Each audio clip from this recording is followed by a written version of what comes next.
Welcome to the Practice You podcast. My name is Elena Brower.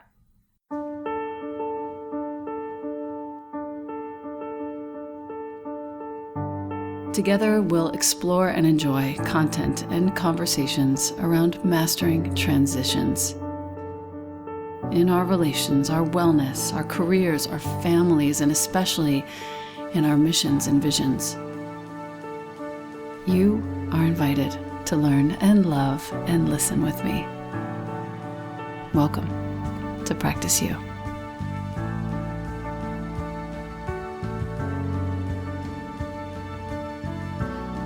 Welcome back to the podcast. I have with me one of my dearest, oldest friends from New York in the wellness space, whom I respect deeply, whom I thought had been on the podcast before, but in fact, it was just that I had been on his so many times.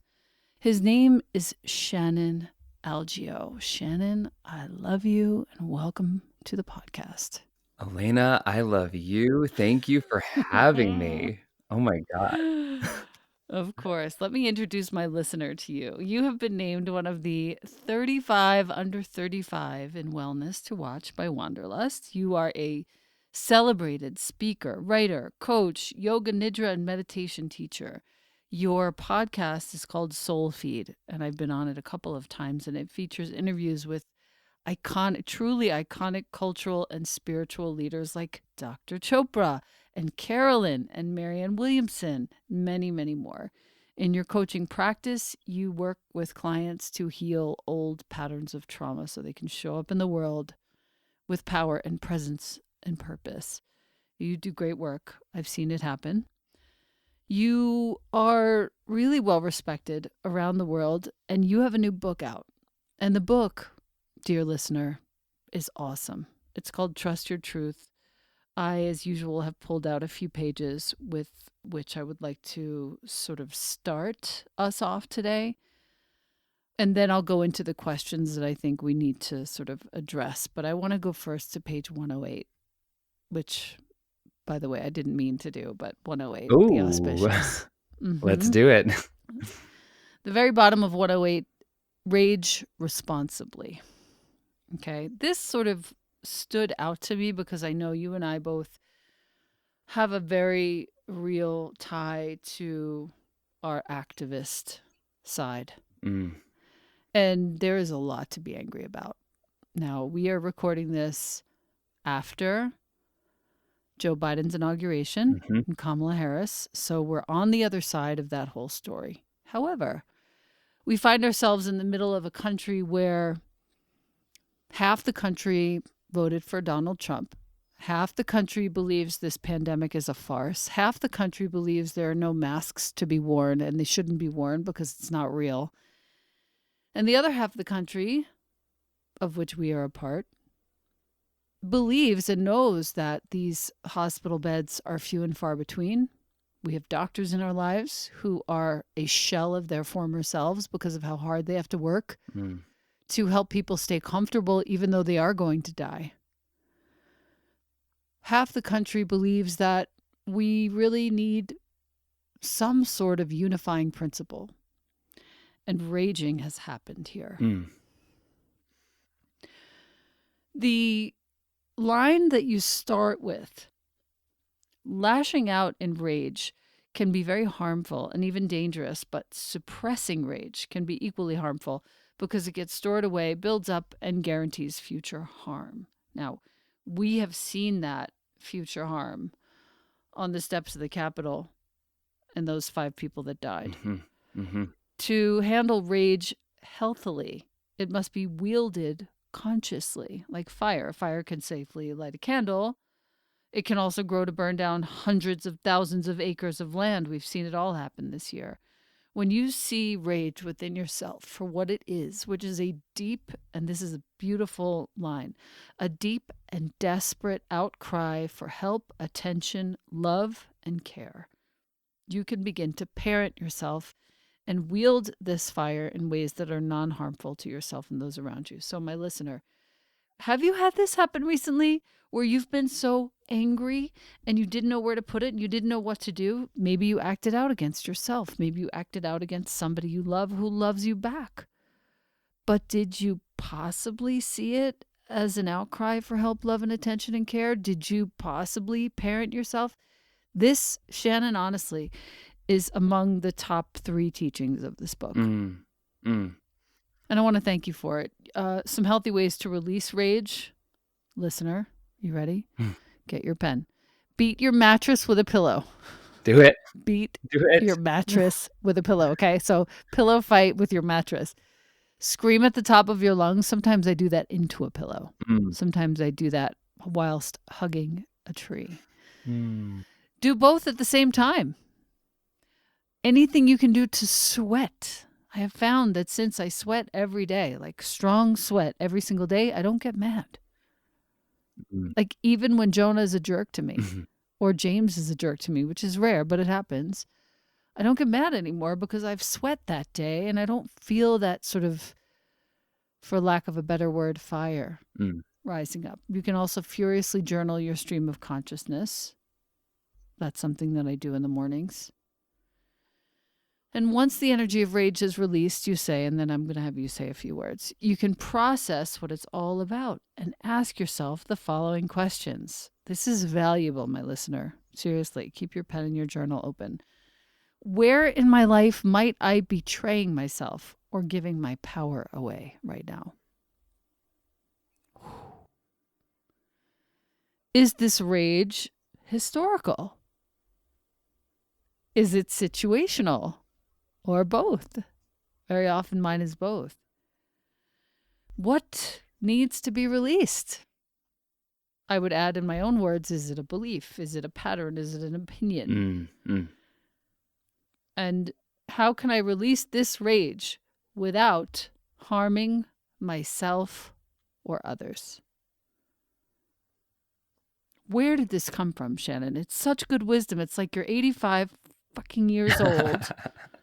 This is really good. I read a lot of books. Nobody's like said these things. It's both extremely casual and extremely potent. Yeah, you brought up like collective rage that's happening right now, and it's, we know that what happens collectively is also happening internally in us personally, and this lesson is like straight from the core of my experience. Like harming myself and others through this rage that used to feel like out of control. And it really it really showed up in the midst of my breakup, but then the lesson came to me so crystal clear and golden when I was fostering and adopted for a period of time a puppy named Ginger. Right, Ginger. And I couldn't handle it. I couldn't handle the peeing on the floor, the vomiting on my couch. She was super athletic, so I was spending hours a day getting her the exercise she needed and the organic food and the grooming and the shots. And and you mentioned the parenting, is I was becoming jealous of how good I was taking care of her, and I wanted to be taken care of like that. Yeah. And that jealousy, part of it was just overwhelm because I was like newly single in a new city and it was just a lot. But part of it was this desire to take care of myself. And there were a couple of times where I got so mad at her, it was like teetering into abusive. Yeah, I get that. And I hated myself in those moments. And yet I couldn't seem to stop this thing from coming up. And so I was like, this is fire in me. How can I wield this fire? I can't get rid of it. And nor would I want to necessarily. Like this is my passion. This is my me. But so if I can't suppress it, and I'm also deeply committed to not harming the people I love the most, then I'm going to have to learn to wield this fire. And I had a psychedelic journey actually where I was sitting in front of this fireplace filled with rose quartz, and there were some candles in the fireplace, and I lit some sage, and I was kind of waving it around myself, and I felt my grandfather, my dad's dad, who never graduated 6th grade, immigrated from Ireland, and was abusive towards his children. Everyone got the belt. And I remember my dad, and his impatience and frustration that never was physical, but it was emotionally toxic at times. And I was like, I am carrying in me this toxic rage that men have been incapable of learning to wield, learning to communicate, learning to deal with for generations. And that helped me have compassion towards myself, realizing this is bigger than me, but I'm the one. I'm the one who gets to and has to heal this. It stops with me, it starts with me. And it's so funny because as I was getting ready to submit the final manuscript for this book, I had a dream. I haven't shared this with many people. Mm, I'm excited. My grandfather visited me in a dream, and I've never had a dream before that I'm aware of that felt like a visitation. Right. And it was just kind of funny. We were Zooming because this is, of course, during the pandemic, and we're in different planes of existence. And then suddenly I'm in a hospital room with him, and he's in a delirious stupor in a hospital bed. And then suddenly he gets up and he's just pacing the room, and he's struggling, he's suffering, he's trying to deal with this stupor that he's in. And then he sits down in a chair. And my grandfather had this, like, I mean, he had the face of Ireland, like rosy cheeks and bright Irish eyes. Right. And suddenly there's clarity in his eyes. And I'm looking into his eyes and I see him, and he's all there. And he says to me, "I was so terrible. I'm so sorry." No, Hmm. And it wasn't an "I'm so terrible" that held shame. It was a deep acknowledgement. I was so terrible, he said. Hmm. Oh my God, Shannon, I have big tears in my eyes. Mm. Big, big, big tears like a little kid. Mm. Wow. That's such a big deal. And knowing, listener, I happen to know a lot of Shannon's sort of childhood and the trajectory of things. And that's such a huge healing, bro. Dreamland is real. Hmm. Wow. Yeah, and I knew that I was like, I'm having a moment of contacting what intergenerational healing looks like. And because I That's am right. alive, I am his cells, I am the continuation of his life alive right now. My healing, the work that I'm doing with myself and my relationship with Ginger and my dad, it's not just affecting me and future generations, it's rippling back. It's hard to describe, but it was a deep knowing that, like, oh, okay, this is what intergenerational healing is. Wow. I just yesterday, grandmother Rita, who's the Alaskan of the 13 grandmothers, Mm, when we heal ourselves, we also heal our ancestors and our own children. Healing ourselves also heals the earth, sky, mm, and universe. mm, Ancestors occupy, this is the crux of what I wanted to say, having heard you say what you said. Ancestors occupy the bone marrow. The bones are our parents, parenthetically, she writes, structure or pillars. The flesh and skin represent the person in the present moment. She says, past lives? Question mark. I acknowledged reality of past lives. However, I expressed grief over the fact that many people go back energetically and dwell on the past, thereby diminishing their current vessel and attention energy. mm, mm, I noted that everything we need to learn will be in front of us, and that going forward is a quicker path to healing. mm, mm. Can you even? Like, exactly this. It's not just the future that we heal, it's actually the past. I'm so impressed that you had that dream. And we like we're living lifetimes, Yes. and with that comes, again, rage responsibly. Like we hold the responsibility and the opportunity to reckon with our ancestors' harm and to refine our nervous systems to create a new pattern.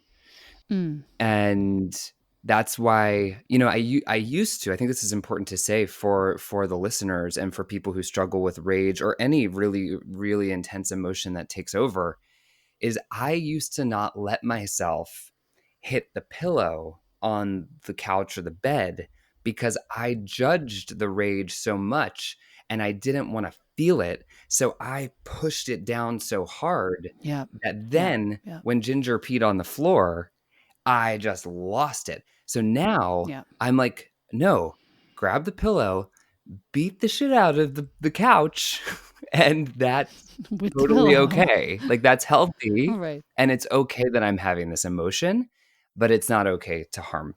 That's not okay. This is very helpful to me because I'm sure I had this many times as a parent with Jonah. Like I should have just expressed my rage before letting it come out on him Mm, because I'd suppressed it for so long, judging myself for feeling it in the first place. mhm. Page 111, you go on to give us a bunch of prompts that actually help us sort of turn the ship around, as it were. And I would love for you to read those prompts to us, if you don't mind. Totally. Yeah, so just as a context, we're in the 4th chakra, because the book is set up in the order of the chakras from root to crown. And this is all about healing the heart and feeling it to heal it and listening to the heart. And so these Okay. questions on page 111 are like, once we clear the channel and really have the courage to face our emotions and our shadow emotions, like, not that it has to be a linear process, but once we've created the clearing, then we can ask these questions and really tap into the purity of the heart. So the questions are, um, to connect to your heart and to connect to your heart's wisdom and your heart's desires. The questions are, who do you love? Who do you love and why? And you can, journal these prompts and just kind of see what comes out. What do you love about yourself? What makes your heart soften and open? What does it feel like to let your heart lead? What does it feel like to let your heart lead? I know for me, so many times my mind wants to lead. Mm-hmm. It's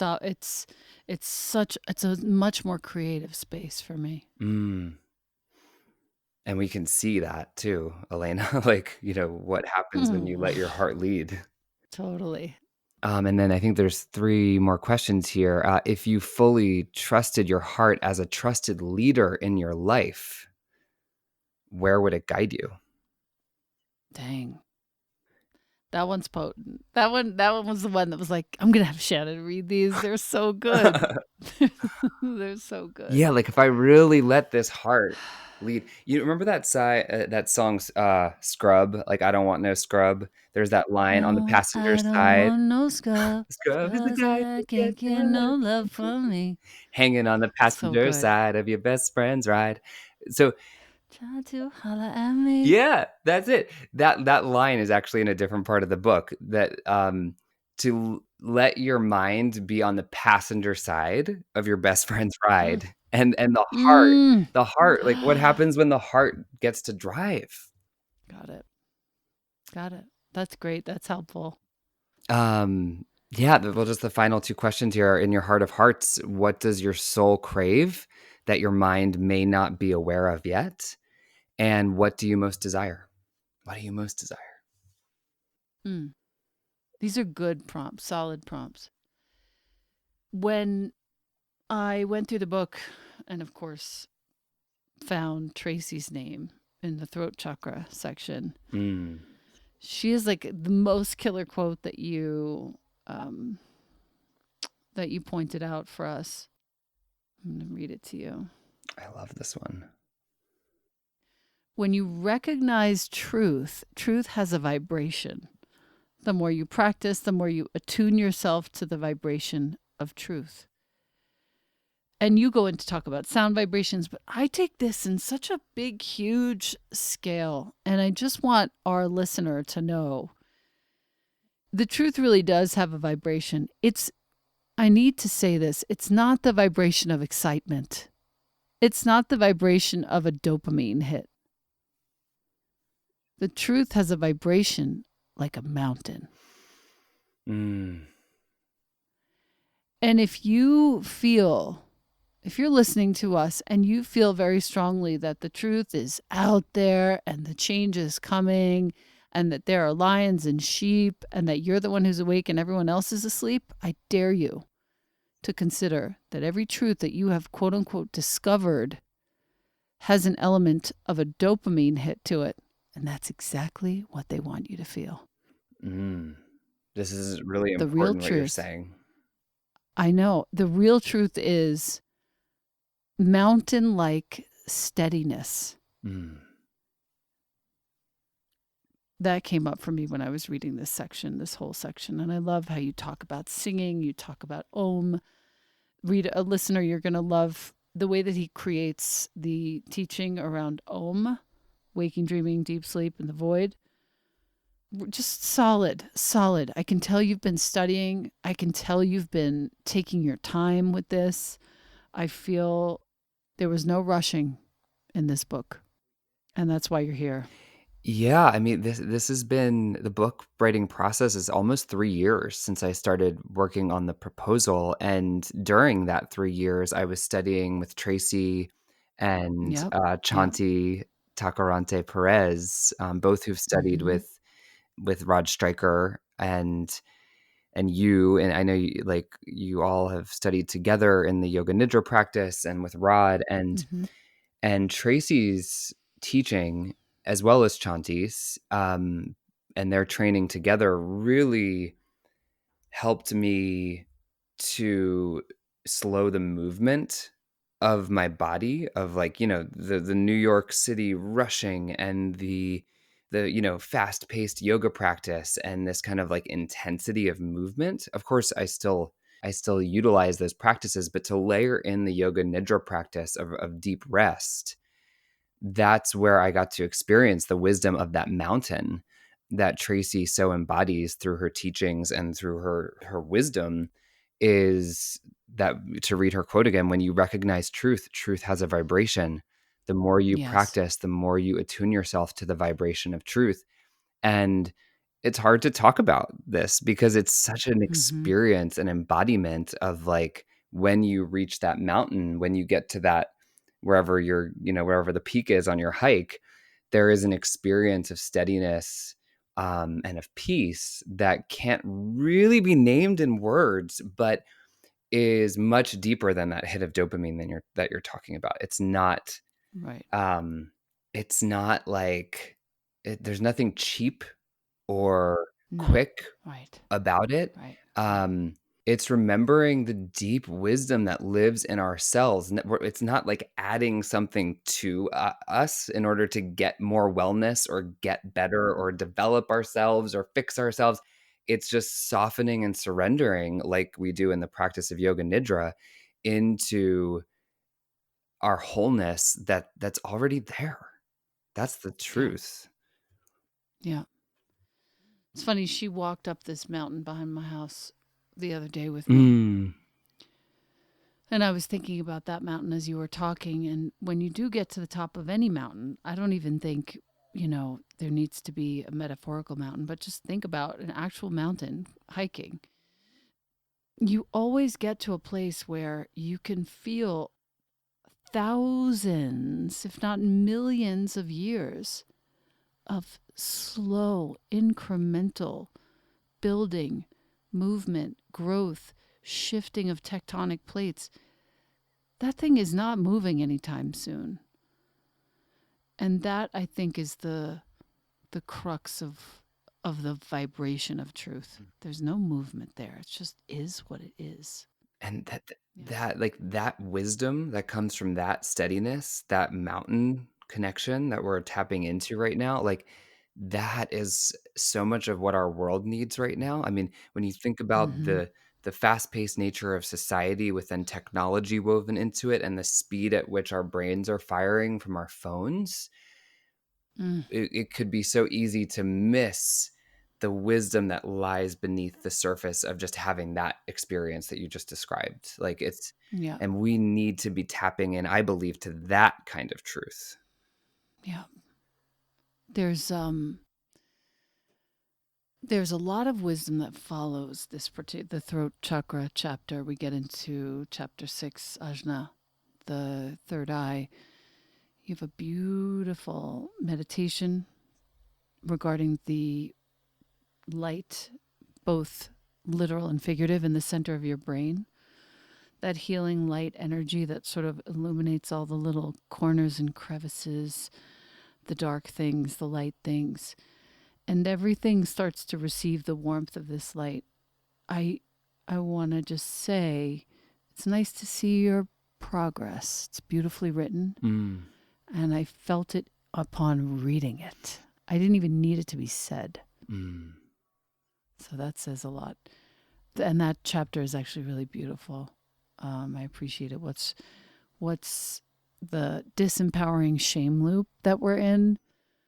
You know, that whole section, mhm, and learning how to kind of work our way out of that perception into another place, into seeing it differently. So I really appreciated that. It might be really nice too.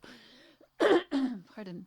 It might be really nice too to for the listener right now to pair up being you with trust your truth, because they're both in chakras, and I can totally see how the work that you've done in your book would relate really beautifully to the journaling prompts in being you, mm. chapter by chapter. Oh my Yeah, gosh. I can't wait to get I my hands know. on it.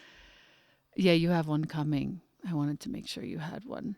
Oh my, I'm so excited. That's a really good point, and I hadn't thought about that. That's Yep. Yeah. That's a really good idea. I won't forget to talk to you about this again. Chapter 7, Crown Chakra, Surrender to Source. Really beautiful. I don't, it's hard for me to sort of teach on this, and I don't usually have the words. I just have my own experience, and it sounds crazy when you try to put words to it, so I don't really try. But I appreciated how you brought this right down to earth. And on page 154, let me see if I can find it. That's what's in my notes. Yeah. Oh, yeah. The bottom paragraph on 154. So this is crown chakra, people. When you're hung up on the bills, the debt, the body, the noise, the doubt, the fear, the silliness, it can be helpful to remember that this brief life is yours. And then you wrote, which surprised me and not, fucking claim it. How would you breathe in this moment, this second, if you knew your breath was the equivalent of 434 years? You are living lifetimes, a continuation of the same capital S source energy that's been expanding and extending since the beginning of time. Dude, that's the crown chakra, most absolutely for sure, except that I've never seen that sort of conversation in this context. And I so appreciated your vision. Mm. Really. Thank you. It's the that is spiritual practice to me. That is my spiritual practice because I will always somehow forget that, and the practice brings me back to that remembrance, whether that practice is a hike or a meditation or a yoga nidra Mm-hmm. or like a walk in my neighborhood or just hugging a friend. If I can do that again soon, Mm. that'd be great. Um, that is the remembering of how fucking I sprinkle that word into the book because it just I It actually wasn't often though, but just enough that it like made it potent when you did. yeah, yeah, always intentionally, and Yes. just a few times, but there's something to me in my style that feels good about that in the spiritual space. because it's our humanness that is not separate from our spirituality. It's this woven, Right. like I am Right. animal and God interwoven. Mm, mm, mm. And that is the human experience. And so I think the more that we practice remembering that, our spiritual practices are designed as you're going through being you and doing the journaling prompts, as you're going through trust your truth, as you're going through whatever practice that's bringing you to yourself, we're returning. Yeah. Which is the perfect segue to my last sort of question. Page 165 at the bottom. The sweet art of surrender. Scrap everything you've ever heard about surrender, dear listener. Put it all off to the side. Put it in a little bucket and set it on the floor. Surrender, quote, second to last line, page 165 in Trust Your Truth. Surrender is an embodied practice of letting the nervous system rest into a state of deep peace. Okay? This is not some wishy-washy, woo-woo conversation about surrender, higher power, all this. No, this is about your nervous system. It has been over now almost a year of a complete upside down, well, really 4 years, of a complete upside down world. And we are trying desperately now to right it, RIGHT. And all of us are kind of, our eyes are too wide open right now. Mm. And we're just like, we're waiting for something weird to happen. We don't know what's coming next, but we do, but we don't. There's an impeachment, it probably won't go through, sadly. Like all these things are happening. It feels like all of us need to be remembering this definition of surrender, this embodied practice of letting the nervous system rest into a state of deep peace. Thank you for that, sir. Yeah, I mean that that was my and is my practice, because the busyness, the noise, the hustling, the incessant need to be doing was a pattern built in me that was both survival, got to make money to survive, got to like do this thing, but also shame as a man that I can't rely on others for support. I have to do it myself. This that the toxic side of rugged individualism and capitalism. Right. And Tracy comes Right. along and has me create a sankalpa and has me lay my ass down for 40 Yes. minutes a day. And in the 61 points of the body for 40 days, and then more than 40 days, because I kept going, I placed the Mm. vibration of Shannon, it's safe to surrender. It's safe to Oh, surrender.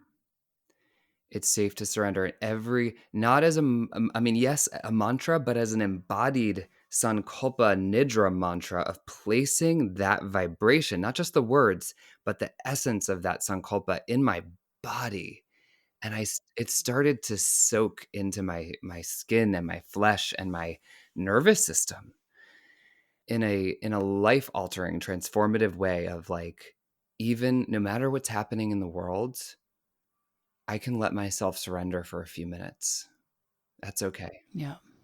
Yeah. And then that mountain like experience of tapping into the mountain truth that we were talking about can Yes. inform me as I come out of my practice. And yeah, then I can get mad, I can get busy, I can interact in this world with all the crazy stuff that's happening. But there's just a little bit more, or sometimes a lot more, of that letting the nervous system rest into a state of deep peace that informs the way I show up. It's changed me in a real embodied way that can only come with practice.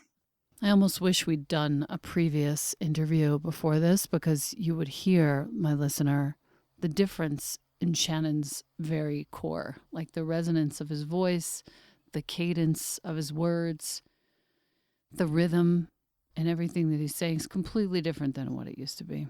Well, because you're one of the first people we interviewed on Soulfeed, and That's right. and not that there's a right or wrong, but there was a younger version of myself that was more eager and chasing a dream. And there's something beautiful about surrendering into my enoughness, into your enoughness now, that Hmm. no amount that I could accomplish today will make me more enough than I already am. That's right. That's exactly right. So thank you for that. Thank you. Yeah. Yeah. I want to direct your reader also to our listener to the final chapter, which is where you took everything and kind of tied it up in a bow. And I don't want to be the spoiler for this one because this one's really worth your time. Like this final chapter is worth the price of admission for the book itself. Mm. Beautiful. It's called Be the Whole You. We Need You.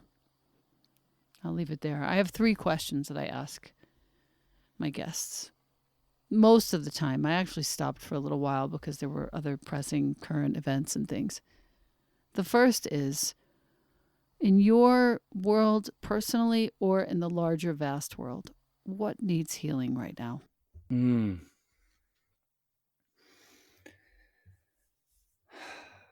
We need, and I need, to both be caring very deeply for our healing and the healing of all of the intergenerational stuff that we're showing up with that we talked about earlier within ourselves and our family units.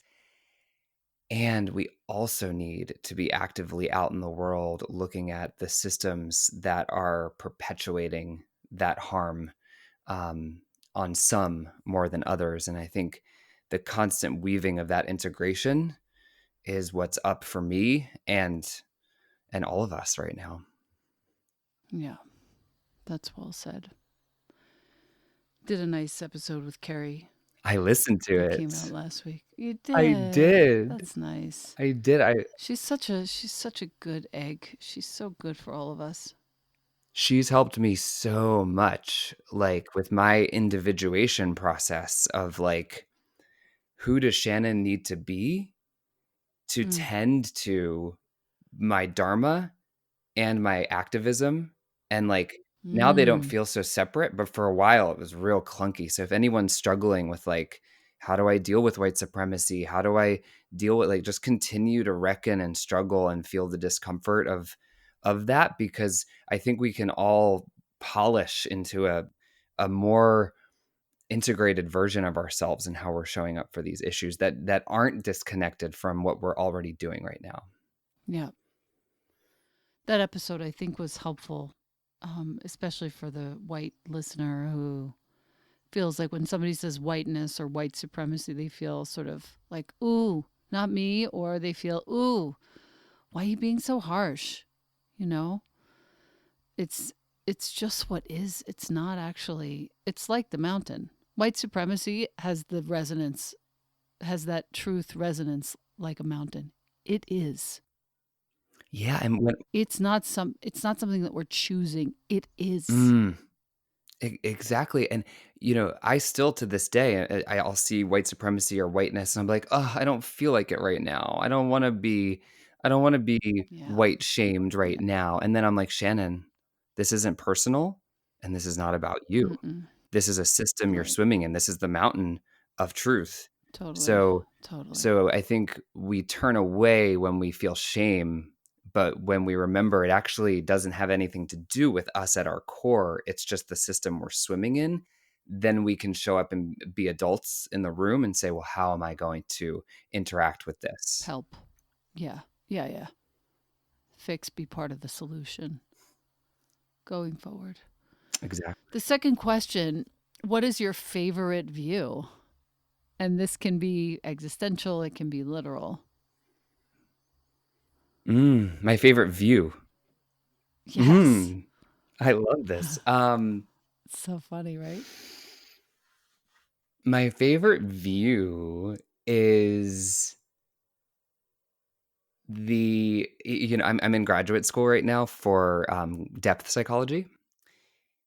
And so I'm like steeping deep in Carl Jung and archetypes and symbols and the unconscious and dreams. And I love the idea that the unconscious and the psyche is both personal and collective, and it's compensatory, which means that if there's some part of myself that I'm shoveling away consciously, then it's going to come up in a dream. It's going to come up in a relationship. It's going to come up because the psyche wants me and all of us to be whole.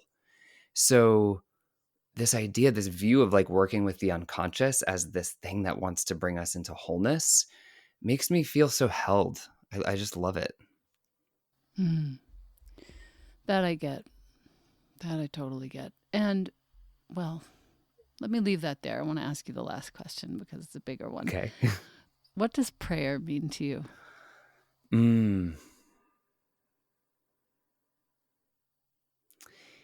Prayer means to me that I have this conscious opportunity to direct my attention towards the highest good. And it's like it's this collection of word energy, of thought energy, of embodied energy, like just reclaiming all of my energy, all of the chakras, all of the thoughts, all of the power that I possibly have in this moment, and direct it towards goodwill for self and all. And I think this Mm. prayer, it's like a seed. It looks small and it can be easily forgotten, but like when planted and nourished, it Mm. can turn into something very substantial and deeply meaningful. Oh, Shannon, I feel like a proud older sister or something. I I can't even tell you what joy it brings me in my heart to be with you today and to hear you sound the way you sound, to read your words, to celebrate you in this way. Thank you for being here. I have the biggest smile on my face, and I just like can't Same. wait to squeeze you. And I'm so grateful Oh my for God. like you have been a big sister and a friend and a mentor, and you feel like true family to me. Same. And I just it's to be on your podcast, thinking back to the version of myself that was like, oh my God, Elena Brower is going to be on my podcast, which I still feel, by the Oh, way, exactly like that. But to be on your podcast is like, wow, I'm so grateful to be in relationship with you because this conversation feels so Elena and Shannon to me. yes, it is. This is how we are all the time, actually. A little bit of cursing and mostly a lot of spirit. Amen. Ashe. I love you, Shannon. Ashe. Thank you so much for being here and more soon. I I love love you. you. Thank you. Thank you.